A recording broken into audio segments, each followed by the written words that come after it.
सभी को प्रणाम। श्री राम मैं सब जग जानी, करो प्रणाम जोर जुग पानी। सभी का स्वागत। समाधानम की पावन यात्रा धीरे धीरे शतक की ओर बढ़ रही अपने है। एक बहुत प्यारा प्रश्न मैं लूँ सत्र नंबर 96 में। तब दीपा भजन माला, इनकी ओर से कई सवाल आते रहते हैं। मैं जो बन पाता है वही ले पाता हूँ। एक बात मैं पहले क्षमा रूप में कह दूँ, आपके हर प्रश्न का उत्तर मेरे पास है ऐसा संभव नहीं। मैंने कई बार आपसे कथाओं में कहा है, जीव अल्पज्ञ ही होता है। कोई भी जीव हो अल्पज्ञ ही होता है। पूर्ण ज्ञान तो खाली परमात्मा के पास होता है। तो अगर कोई प्रश्न आपका मैं नहीं ले पा रहा हूँ तो इसके दो कारण हो सकते हैं। या तो वो प्रश्न बकवास है, उसका कोई अर्थ नहीं है, परमार्थ उसके भीतर नहीं छिपा हुआ है, उसको मैं टाल देता हूँ। और दूसरी बात कि जिसका उत्तर हमको नहीं आता है, नहीं सुना है, नहीं पढ़ा, उसके बारे में कुछ है, अथवा बहुत जटिल है जो हमारी समझ से परे है, उसको मैं धीरे से प्रणाम करके साइड में करता हूँ। तो अगर किसी का प्रश्न कोई ना ले पाऊँ तो उसका बुरा मत मानिएगा, वो हमारी कमजोरी मान करके उसको क्षमा कीजिएगा कि हमको नहीं आता होगा उसका उत्तर, तो नहीं दे पाते हैं। मैंने फिर कहा, फिर दोहराऊँ कि अल्पज्ञ ही हूँ, सर्वज्ञ तो खाली परमात्मा ही होता है। त्रिकालज्ञ सर्वज्ञ तुम, बाकी हम लोग तो अल्पज्ञ ही हैं। तो दीपा भजन माला से एक क्वेश्चन आया है कि वाल्मीकि जी जो राम जी को वनवास में मिले थे, तो उन्हीं के आश्रम में सीता जी को रखा गया। बाद में वनवास जब उनको दोबारा दिया गया तो उनका आश्रम कहाँ है? और ये दोनों लोग उन्हीं के आश्रम पर रहे, कैसे संभव हुआ? राम जी मिले उनसे और सीता जी को फिर वहीं रखा गया। तो आप इसको पहले जान लो। पहला उत्तर ये है कि कहाँ है ये? तो प्रयागराज से और चित्रकूट के बीच में जो रास्ता है, क्योंकि राम जी उसी पथ पर आगे बढ़े थे। तो प्रयागराज से राम आगे बढ़े, चित्रकूट जा रहे थे वो, तो रास्ते में वाल्मीकि जी का आश्रम मिला है। तो इसका मतलब ये है कि प्रयागराज और चित्रकूट के बीच में वाल्मीकि जी का पावन आश्रम है। बड़ा दिव्य और बड़ा पवित्र स्थान है वो।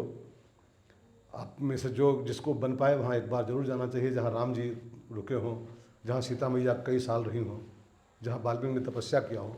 स्थान तो बड़ा दिव्य ही हो। अब एक प्रश्न है कि ये दोनों वाल्मीकि आश्रम से संबंध रखते हैं क्यों? तो आप सब जानते हो कि वाल्मीकि जी एक विशुद्ध वैज्ञानिक है। रामायण के बालकांड के पहले पन्ने पर लिखा है, वंदे विशुद्ध विज्ञानो कवीश्वर कपीश्वरो। जो कवीश्वर वाल्मीकि जी हैं, ये विशुद्ध वैज्ञानिक हैं। वैज्ञानिक माने जिसके पास एक विशिष्ट ज्ञान है, विशिष्ट ज्ञान। और भगवान राम जब इनको मिले हैं तो इनसे रहने की जगह पूछी है, जहाँ हमको सुकून मिले, जहाँ हमको आराम मिले, जहाँ हमारे रहने से किसी को उद्वेग न होने पाए, ऐसी जगह हमको बताओ।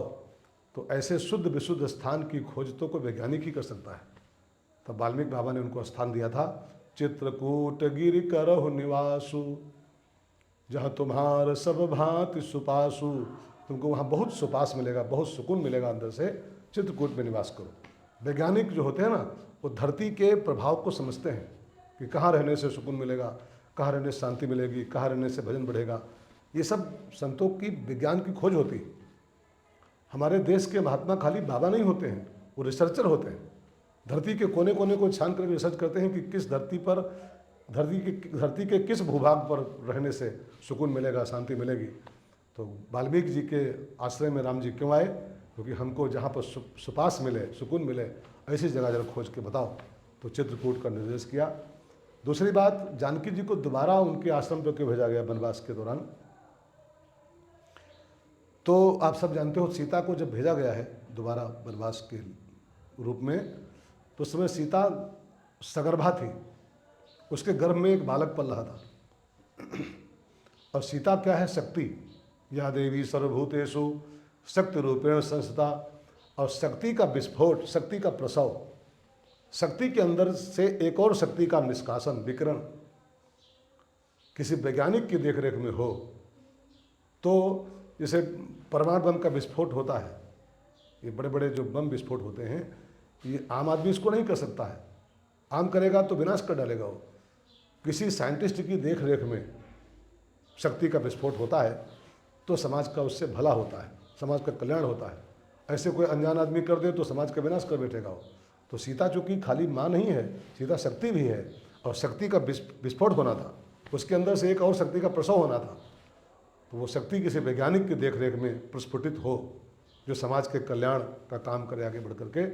इसलिए राम जी ने जानबूझ करके सीता मैया को दोबारा वाल्मीकि जी के यहाँ रखवाया था वनवास के रूप में। दूसरी बात, राम जी को एक और भाव रहा होगा कि हमारे बच्चे जो हों एक संत के आश्रम में पलें, संत की देखरेख में पलें, तो हमारे बच्चे महान बनेंगे, श्रेष्ठ पुरुष बनेंगे।